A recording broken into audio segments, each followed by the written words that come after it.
What's up, everyone? Today on the Pro Source Pod, we're kind of going to dive deep into PBR, Prep Baseball Report, the tournament they run, what exactly you're getting, and what's in the fine print.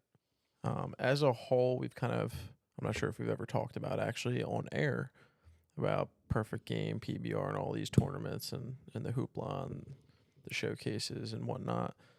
But I don't know. I was kind of just dicking around, was on the website, and the Lake Point tournament coming up in Emerson, Georgia on 8/31 to September 2nd. Here is exactly the criteria to buy into the tournament and how it works. The cost of the tournament, if you're upper 2025, 2026, or under 27, 28, that open is going to be $1,245 for the team. Now, let me kind of just keep you guys in the loop of how this works too, right? There's 48 teams, 3-game guarantee, stay to play, turf fields, wood bats. This price does not include travel, and this price does not include your stay and your food. This literally just for your team to buy into the tournament. So, like, when parents are paying for the teams and everything, like, the price to go to the actual tournament, that's why there's going to be guest players sometimes, need arms, need guys. This is what it costs. Eric, do you have anything you want to say or comment so far? Well, I mean, I've never played at Lake Point. I've only been to like a couple PBR events, couple perfect game tournaments, and it's always overpriced. I played at there's a really nice, I forget the name of the tournament. What was it? It was Pastime Tournaments. I don't know if you ever heard of them, but they hosted a really, really nice event out in Indiana. I've never heard of them. Dude, okay. They hosted a really, really big tournament out in Indiana when I was playing for show, like my junior year of high school. And the complex was similar to Lake Point. It was giant turf complex, like a bunch of Scoreboards and radars. scoreboards, no radars, unfortunately. Like, did But the scoreboards, were they like actual actual, scoreboards. like when I say actual scoreboards, like it had like visuals on the boards? Like, what do you You've mean? never been to Lake Point. I've so never it's been like, to okay. Lake Point. Yeah. But it was It's like literally like what I'm it's trying to almost like say is, jumbotron type situation at every. oh, every that's sick. That's sick. Yeah, I've never had that. But what I'm trying to say is, like, that tournament that I played in was a fraction of what you pay for PBR and Perfect Game, and it was a really good tournament. So I mean, it's And like, we saw like 90 mile an hour arms when we were in high school. did you It hit was yet? crazy. Did you hit? I wasn't hitting at the time. Okay. I was PO. So when you went to that tournament, it was in Indiana. It was in Indiana. Correct. Was there a situation where you guys had to stay at hotels, or like, did you have to stay at a hotel specifically, like a team hotel, or could you stay where you wanted? I mean, everyone stayed at the same hotel. Was it like your team told you like where you guys are gonna stay, or like all the parents got together and decided where? Yeah, all Are all you the parents sure were it happened super that way? close. Or Yeah. you just okay? No, I know for a fact. So the way it works with Perfect Game and PBR now, because there's a checklist for what hotels you can stay at, they kind of like partner up. So PBR is getting a piece of the pie from the hotel From companies. that, yeah, that makes sense. And it might be like a discounted rate, but not really. Like, they can kind of come up with whatever they mark up, if that makes sense. So it's going to be a little bit cheaper, but it's not really that much cheaper. Everyone's getting a piece of the pie. So you have to go stay at those hotels. And it's like I think the number for Perfect Game was like 75% of your team had to stay at those hotels. Otherwise, they were like no longer, like, the teams wouldn't be allowed back in those tournaments. That's insane. Yeah. So that's how I was pretty sure that's how I was told it worked with Perfect Game specifically. Perfect Game's a cult. I wouldn't be surprised if PBR is the same way. So this is a Lake Point tournament for, what, 3 days? Literally the 31st, the 1st, and the 2nd. So in the refunds, right? So we didn't even get into gate fees. So this is at Lake Point. This is at a really nice facility, or a really nice complex, my bad. $13 daily to get in per person. If you're under the age of 10, it's free. So if you have kids with you, like if your kids aren't over the age of 10, then guess what? They're going to come in free. Otherwise, you're paying another $13. There's a multi-day pass for $30 a pop. So if there's 5 people in your family and you're watching your son, well, guess what? You're going to pay, and they're over the age of 10, you're paying right there, like what? 4 times 3 is what, Eric? 120. 120, because if you're getting a multi-day pass. Yeah. If you're a senior citizen, it's going to be $8, or if you're military. So, like, right off the bat, like, you're getting banged just for going to the complex. Just for going to the complex. We haven't factored in food. You can't bring coolers. Yeah, you can't bring coolers. You can't bring coolers anywhere. No. Yeah, it's not, and there's nowhere to like camp out either. So it's not like if you want to sit in the outfield, you can do that. Like, there's no access there to sit in the outfield. Like, you have to literally like get into the complex. Do people tailgate these tournaments? They probably. I mean, you gotta imagine there's someone that is. Yeah, somebody out there is tailgating. What's wild Lake is Point. The refunds tab for like this tournament specifically, but I'm assuming it's for everything, right? For like PBR related. I guess people don't really ever read fine print, because if they did, they'd realize they're getting shafted. If 0 games are played, 75% of the entry fee will be returned as a credit for a future event run by PBR tournaments. You're not even getting the full credit if it gets rained out. You could play 0. You're not getting your money back. Yeah, you could play 0 games and you're still not going to get like another tournament fully paid. And like, you're imagine 75%. Imagine if you're a team from like California and you never plan on doing a PBR tournament Yeah, again. I mean, I'm your assuming money's they just have flushed down they, the toilet. They probably have PBR stuff out there. There are. Yeah, there are. But like, either way, it's like, oh, well, now we're going to have to go do another tournament that's PBR. That's not going to be the one that we wanted to, because it's not the biggest one where we get all the exposure at the facility, like at the complex. So we have to do like a run amok, like, and guess what? One, just to get our money's worth. And it's not even the full price. It's 75%. So we still have to come out of pocket. PBR is making out like a bandit. Yeah. PBR is making out like a bandit, because you got to come back to their tournament, pay their gate fee, and buy their food. So you'll love this one. But that's Lake Point, though. Unless there's some kind of concession split with PBR, which I'm assuming there might be. There has to be. I mean, I wouldn't be surprised if there isn't, because it's being hosted and the complex kind of knows they're going to make out on that end. And they're already charging PBR something. I'm assuming. Well, yeah. Yeah, so it's they're definitely charging them something. So it's like, I wouldn't be surprised if they don't, like, PBR doesn't see anything from concessions. PBR is making out in general. It's not really doing anything. They're just like hosting the tournament at not even their complex. So anyway, if 25% of your guaranteed tournament games are played, 50% of the entry fee will be returned as a credit for a future event run by PBR tournaments. So if you play a couple innings in one of those 3 guaranteed games, you can't really get another tournament. You're going to have to pay for half the tournament, because you're not getting your money back, and it's just going to a future event. You're just getting shafted. You're getting shafted. What do you want to know what happens if a whopping 33% of your guaranteed games are played? 40% of your entry fee will be returned as a credit for a future event. Oh, Jesus Lord. Now, here's the fine print, the important stuff. If you play 2 or more of your scheduled games, that is considered a full tournament. So even though the full tournament would be at least like 3 games as this is listed, a 3-game guarantee is not actually a 3-game guarantee.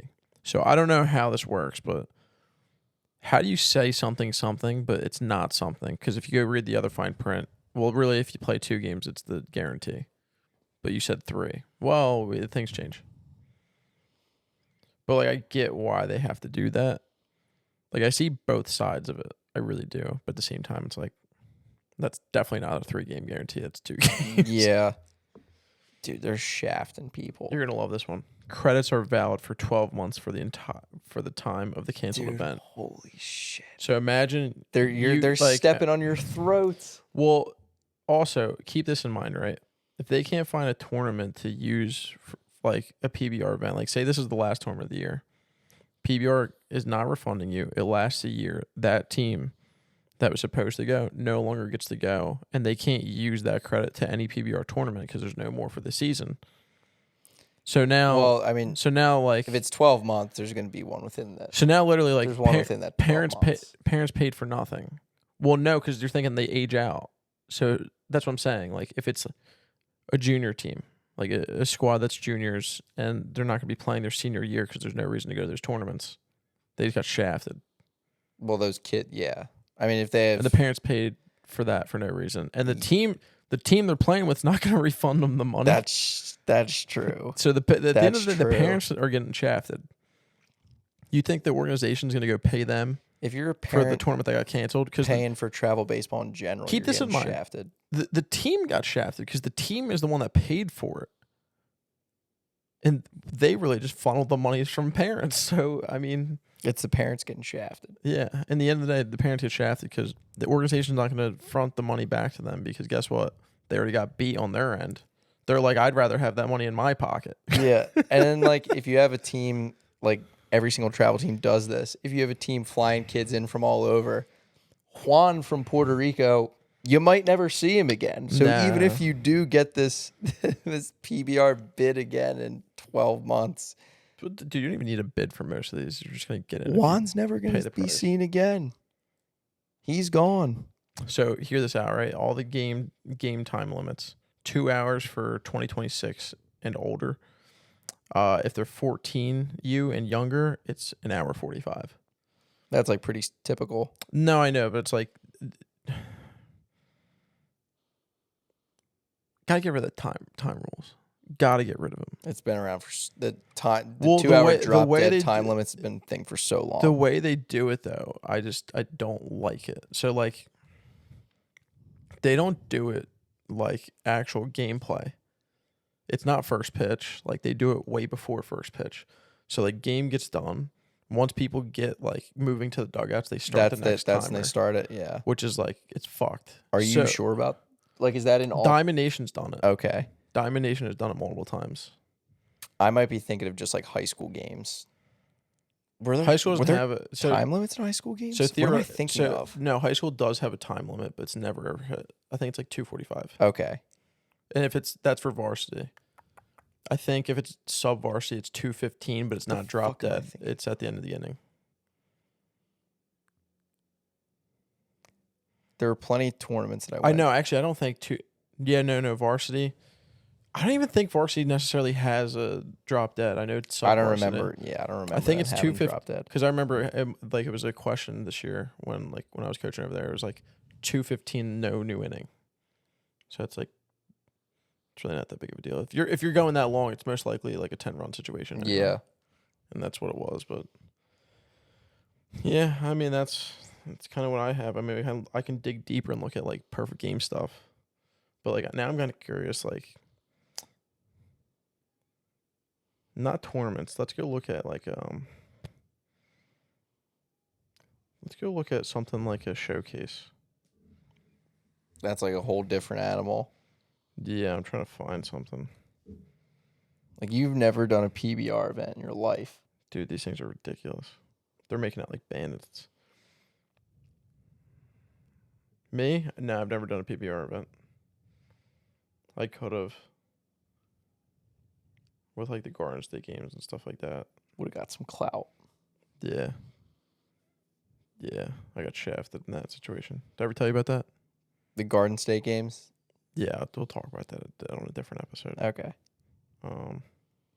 The Garden State underclass games. All right, I remember those. Here we go. Give me a second.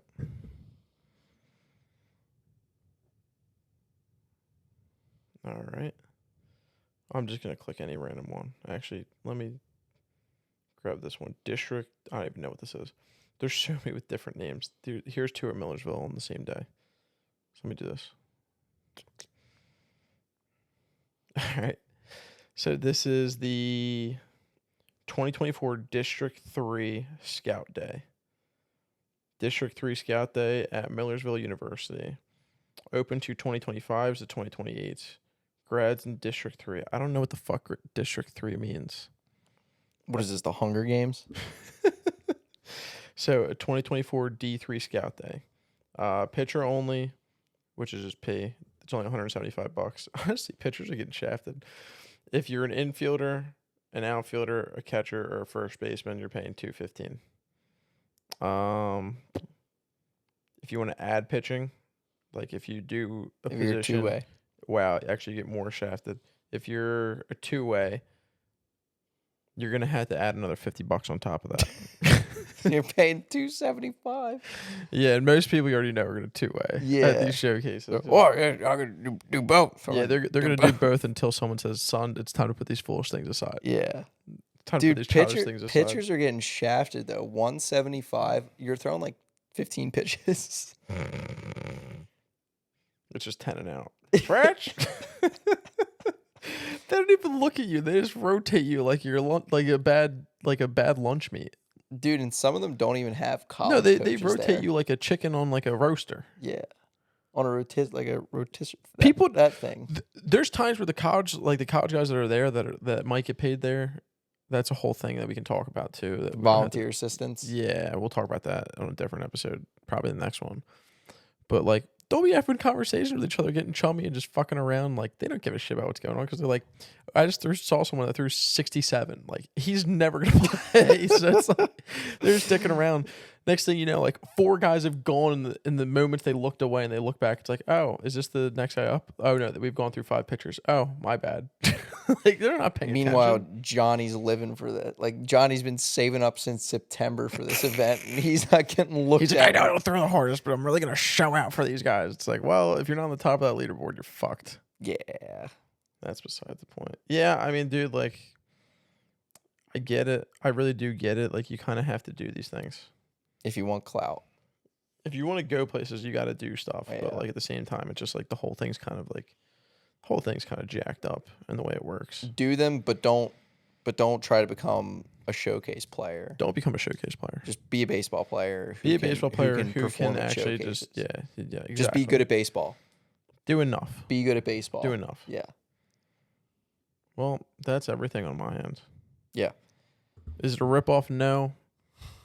Is it ridiculous? Yeah. Are parents getting shafted? Yes. Always. It's not really But like parents will pay it. honestly, players are in a getting heartbeat. shafted too, but like they don't really know it. Yeah. The parents are getting shafted. 100%. If you're a parent watching this, watch out for these corporations. Yeah. Yep. You got anything? I don't got nothing else. All right, cool. Guys, if you don't want to become a showcase player, you want to actually get better at pitching the right way and not just throwing 90 for 2 pitches in a bullpen. Go check out the link in our bio or the link in our description. It's got all our training materials, the 95-mile-an-hour blueprint. Me and Nick are following it now, documenting that journey in the playlist on our YouTube titled Road to 95 Miles Per Hour. Comment any future videos you want us to make, any content ideas, stuff like that. And then as always, like, comment, subscribe, and we'll see you on the next one.